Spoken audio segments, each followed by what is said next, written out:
Hello, I'm Tyler Rudek, Chief Investment Officer at Boyum Wealth Architects. Markets reached new all-time highs in May, even as interest rates climbed and inflation concerns persisted.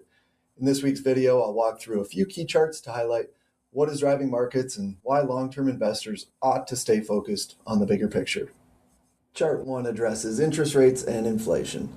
Long-term interest rates were one of the biggest stories in May, with the 30-year Treasury yield briefly reaching its highest level in nearly 2 decades before finally easing. This reflects continued inflation pressures driven in part by energy prices coming in above expectations. Higher rates impact borrowing costs across the economy and can affect asset valuations, but they also mean bonds are once again offering meaningful income for investors. Chart 2, we look at stock market valuations as we continue to clock in at new highs. Despite higher rates, the S&P 500 surpassed 7,500 and has reached multiple new all-time highs this year. While large technology companies continue to lead, market gains have broadened, supported by solid corporate earnings growth. Elevated valuations remain a consideration, but fundamentals like earnings continue to support the market backdrop. Finally, in chart 3, we touch on the Fed transition and its market implications.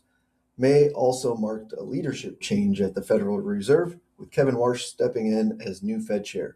While leadership changes can create uncertainty, history shows that long-term economic growth and market returns are driven by broader forces, not any single policymaker.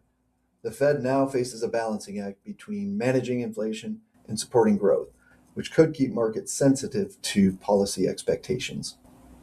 And that is it for this week. The bottom line is that while markets continue to reach new all-time highs and headlines around inflation and interest rates persist, the most important drivers of long-term returns remain unchanged.